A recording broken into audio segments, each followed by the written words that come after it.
안녕하세요. 파이팅 홍공TV입니다. 오늘은 버스 운전 자격시험 스피드 암기노트를 진행하도록 하겠습니다. 버스 운전 자격시험은 총 80문제 중 48문항 60점 이상을 받아야 합격하는 시험입니다. 시험 과목은 교통운수 관련 법규 및 교통사고 유형에서 25문제, 자동차 관리 요령 15문제, 안전운행 요령 25문제, 예절을 포함한 운송 서비스에서 15문제가 출제됩니다. 이 중 기본 상식으로 풀 수 있는 문제가 약 20문제 정도 출제되므로 이 부분은 굳이 따로 암기를 안 하시더라도 기본 30점 정도는 획득 가능하시리라고 봅니다. 그러면 나머지 30점 정도를 단기간에 이 스피드 암기 노트를 통해 몇 번만 반복하신다면 빠르게 합격하시리라 생각됩니다. 시간 절약을 위해 다소 빠르게 진행되는 점 양해 부탁드리고 너무 빠르다 싶으신 분은 화면 오른쪽 상단을 클릭해서 자신에게 맞는 영상 속도로 조정해서 들으시기 바랍니다. 그럼 바로 시작합니다. 우리가 여객 자동차 운송 사업의 종류에는 노선 여객 자동차 운송 사업과 구역 여객 자동차 운송 사업 이 둘로 나뉘는데요. 노선 여객 자동차 운송 사업은 운행 계통을 정하고, 이 말이 바로 노선을 가지고 이런 뜻입니다. 중형 이상 승합차를 이용해서 운송 사업을 하는 것이고, 구역 여객 자동차 운송 사업은 운행 계통을 정하지 아니하고 이런 말이 꼭 들어갑니다. 정해진 노선이 없다는 말이죠. 승용 승합차도 포함되겠습니다. 먼저 노선 여객 운송 사업을 보면 시내버스 운송 사업, 농어촌 버스 운송 사업, 마을버스 운송 사업, 시외버스 운송 사업 이렇게 나눌 수 있고요. 지역적으로는 단일 행정구역에서 운행하는 경우를 말합니다. 그래서 행정구역별로 나뉜다 이렇게 생각하시면 됩니다. 시내버스 운송 사업은 주로 특별시, 광역시, 큰 대도시 중심의 운송 사업을 뜻하고, 농어촌 버스 운송 사업은 주로 군이라는 말이 꼭 들어갑니다. 농어촌 시골의 운송 사업을 말하죠. 그리고 마을버스 운송 사업은 주로 시군구 이런 말이 꼭 들어갑니다. 작은 단위죠. 시군구 이런 말이 꼭 들어가고, 시외버스 운송 사업은 위에 세 곳에 속하지 않는 시내버스, 농어촌 버스, 마을버스 운송 사업에 속하지 않는 이 말이 꼭 들어갑니다. 시외버스 운송 사업 요 네 가지가 노선 여객 운송 사업이고요. 구역 여객 운송 사업에는 전세버스 운송 사업, 특수 여객 자동차 운송 사업이 있는데 지역적으로 전국을 사업 구역으로 합니다. 운행 계통을 정하지 아니하고 전국을 사업 구역으로 한다? 나오면 구역 여객 자동차 운송 사업 중에 하나다 이렇게 생각하셔야 됩니다. 그래서 전세버스 운송 사업은 한 개의 운송계약, 한 개의 운송계약이라는 말이 들어가고 16인승 이상 승합차를 이용한다. 그게 특징이 되겠고, 특수 여객 자동차 운송 사업은 특수한 차량을 이용해서 장내용 또는 시체를 운반하는 운구 차량, 그런 운송 사업이 바로 특수 여객 자동차 운송 사업입니다. 여객 자동차 운송 사업의 종류였고요. 다른 사람의 수요에 응하여 자동차를 사용하여 유상으로 여객을 운송하는 사업을 여객 자동차 운송 사업이라고 합니다.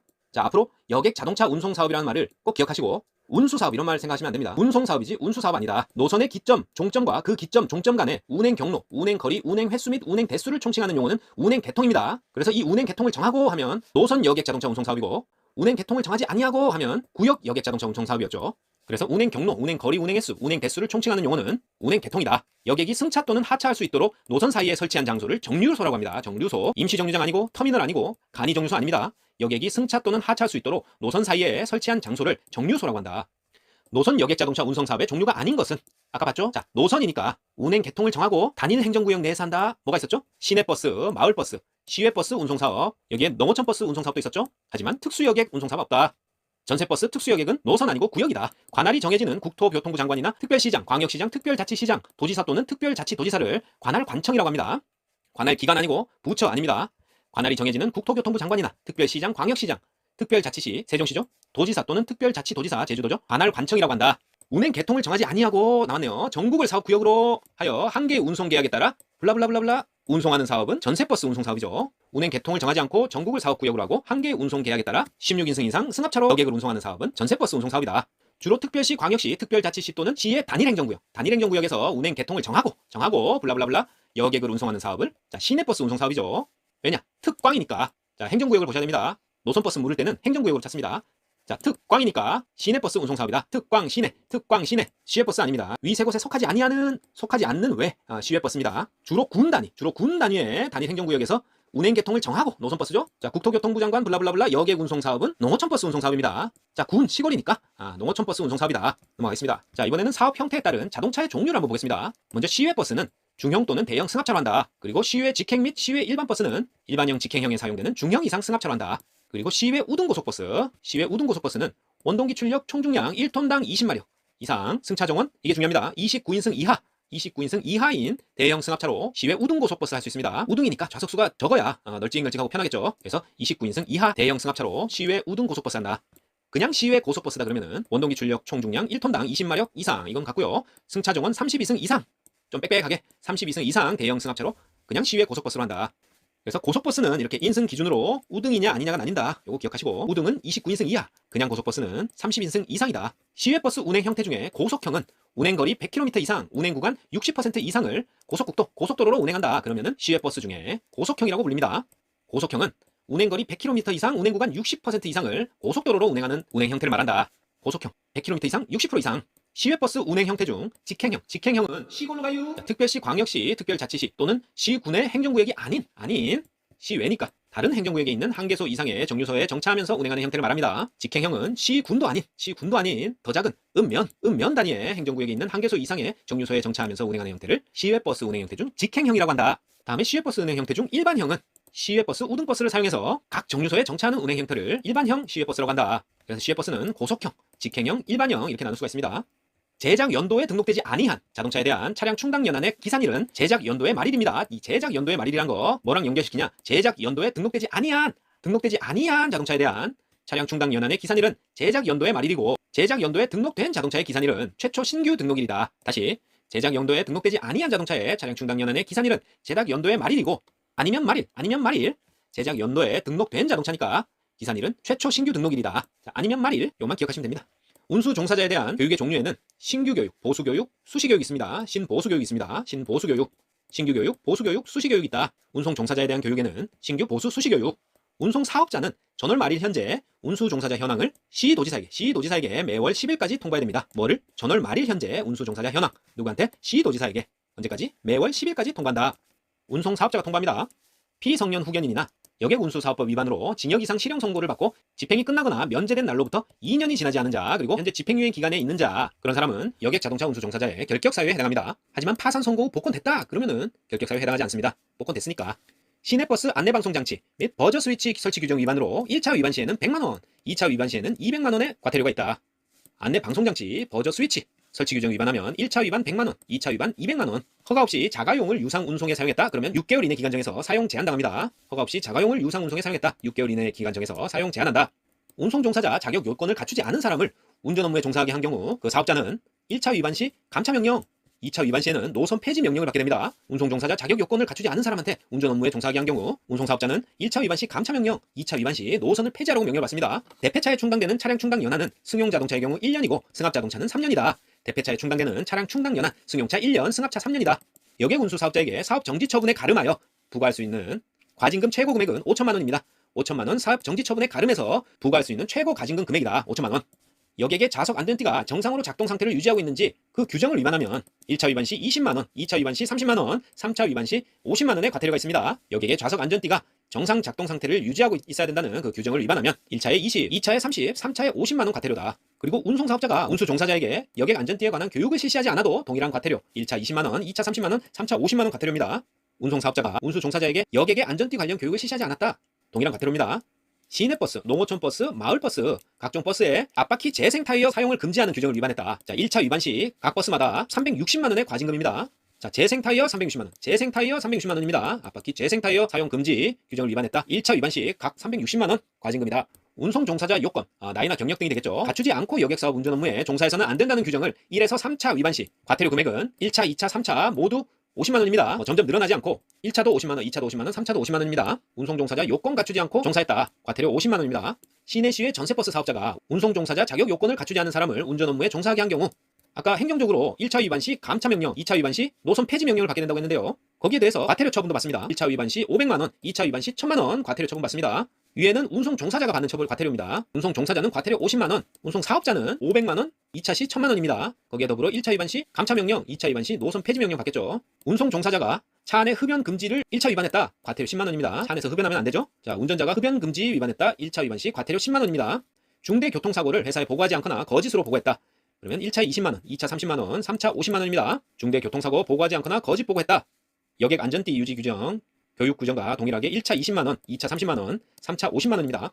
여객 운수사업자에게 과징금 부과 시에는 사업 규모나 지역적 특수성, 그리고 운전자 과실 정도를 고려한다. 5. 과징금 액수의 2분의 1을 범위해서 가중하거나 또는 경감할 수 있다. 5입니다. 위반 행위 내용이나 횟수도 고려한다. 맞습니다. 고려합니다. 하지만 가중하는 경우 총액 3천만원을 초과할 수 없다. 이런 규정은 없습니다. 과징금 액수 2분의 1 범위에서 가중 경감할 수 있다는 규정이 있지만 구체적으로 이렇게 금액을 명시하고 있지 않습니다. 여객자동차 운수사업에 사용되는 자동차의 차량, 운행할 수 있는 연한이겠죠?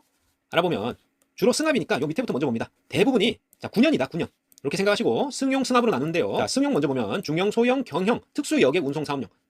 특수여객 운송사업이 뭐였죠? 장이 차량이었죠. 그런 거는 6년입니다. 좀 짧죠? 6년. 그리고 대형 특수여객 운송사업용, 특수 장이차, 장내용차 10년. 그 다음에 승합차. 특수여객 운송사업용은 승합차의 경우 10년 6개월입니다. 그래서 전부 특수여객 운송용은 이렇게 나눠져 있고 승용 중형까지 6년이고 승용 대형은 10년, 특수여객 승합은 10년 6개월, 그 밖에 사업용의 대부분은 9년이다. 자, 특수여객 자동차 운송사업, 특수형 승용 승합차를 이용해서 장내 참여자와 시체를 운송하는 사업이다. 넘어가겠습니다. 급 차로 변경, 진로 변경 사고의 성립 요건. 차로 변경 사고가 성립하려면 어떤 요건들이 있어야 되나? 당연히 장소적으로 도로에서 발생해야 되겠죠? 그리고 갑작스런 차로 변경으로 불가항력적으로 충돌했다 하는 그런 피해자가 있어야 됩니다. 그래야 사고가 성립하고, 차로 변경 시 후방 차량의 진로를 방해했다는 그 운전자의 과실이 있어야 됩니다. 그래야 사고가 성립하는데, 차로 변경 후에 상당 기간 진행 중인 차량을 추돌했다? 이런 요건은 필요 없습니다. 차로 변경 사고 요건이 아니겠죠? 갑작스런 차로 변경이 아니라 차로 변경 후에 이미 상당 기간 진행 중이니까 그런 다음에 추돌이 일어났다? 개연성이 없습니다. 사고 성립 요건에 관련된 문제는 좀 찬찬히 읽어보시고 상황을 좀 상상을 하셔야 푸실 수가 있습니다. 나중에 몇 가지 더 보겠습니다. 주의를 기울이지 않은 채 후진하여 다른 보행자나 차량을 충돌한 경우에 해당하는 용어를 안전운행 불이행이지 후진 위반 아닙니다. 자, 맨 앞에 주의를 기울이지 않은 채 요걸 크게 써놨죠? 여기가 중요한 포인트입니다. 후진하여 보행자나 차량을 충돌했다. 여기를 크게 읽으시면 안 되고 주의를 기울이지 않은 채 충돌했다. 그게 중요한 포인트라서 안전운행 불이행 찾으셔야 됩니다. 긴급 자동차에 해당하는 것은 소방차, 구급차, 혈액 공급차 있지 군환차 아닙니다. 소구혈입니다. 소방차, 구급차, 혈액 공급차가 긴급 자동차지 군환차 아니다. 자동차만 다닐 수 있도록 설치된 도로를 자동차 전용 도로입니다. 당연하죠? 자동차만 다닐 수 있으니까 자동차 전용 도로다. 여객이 승하차 전에 출발했다. 혹은 여객이 있는데 정차하지 않고 정류소를 지나치는 행위를 1에서 3차까지 하였다. 1, 2, 3차 각각 과태료 10만원입니다. 점점 늘어나지 않고 1, 2, 3차 각각 과태료 10만원이다. 어떨 때? 여객이 승하차 전에 출발하거나 여객이 있는데 그냥 지나갔다. 과태료 10만원. 유치원, 초등학교 특수시설에 사용하는 어린이 통학버스를 이용하는 어린이의 연령은 13세 미만입니다. 그래서 중학교 차량 어린이 통학버스 아닙니다. 초등학교 6학년까지가 어린이 통학버스 이용하는 어린이 연령이다.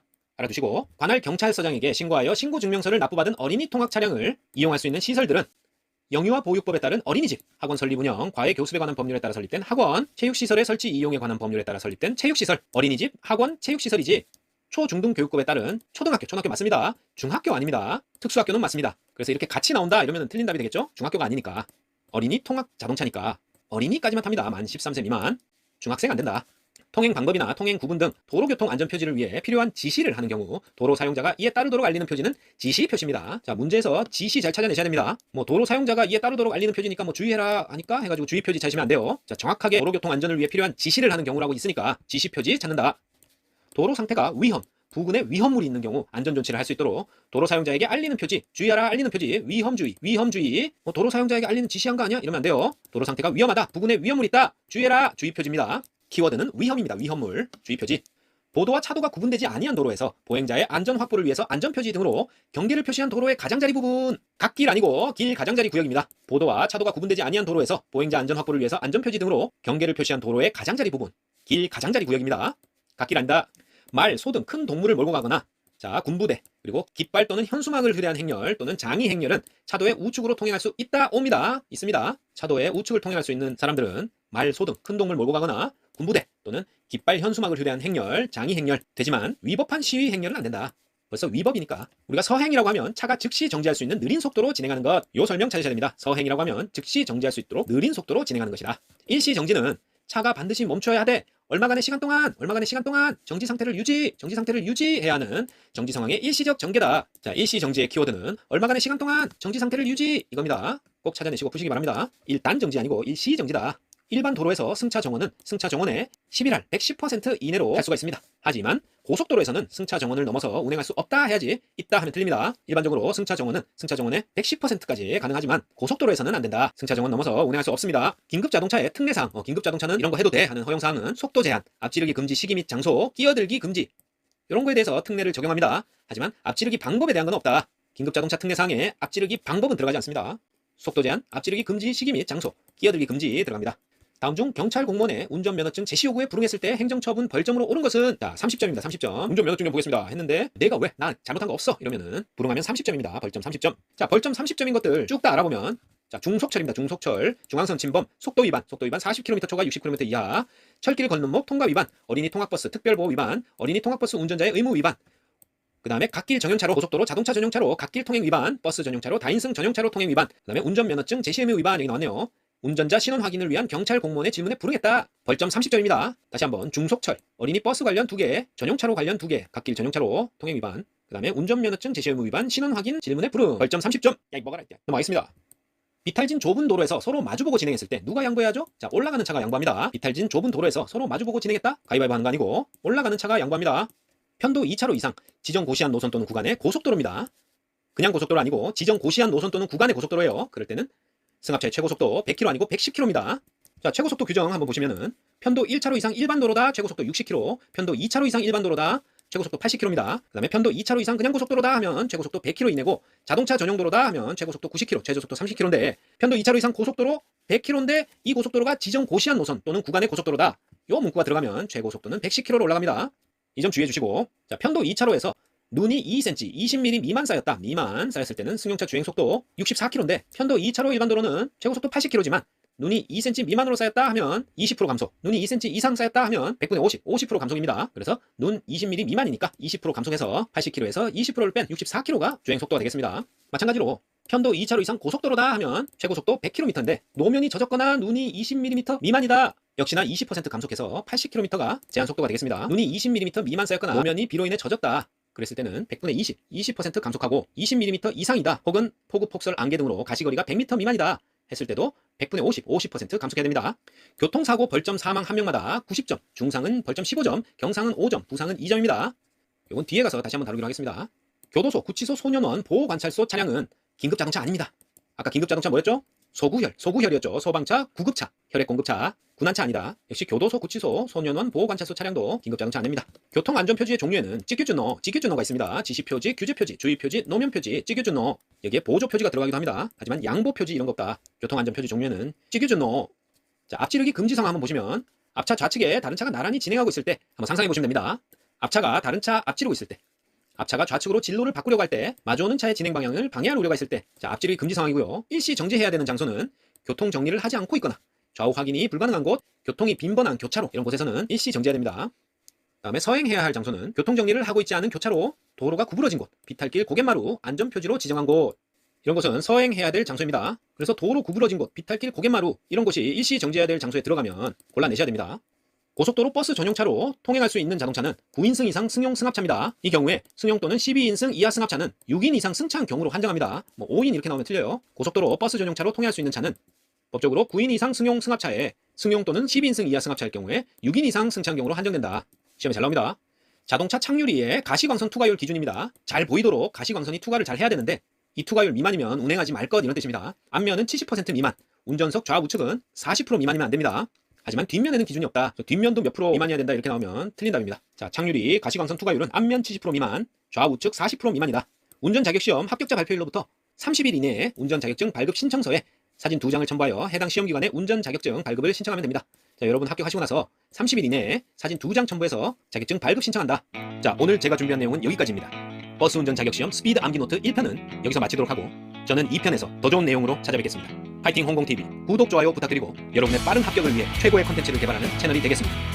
감사합니다.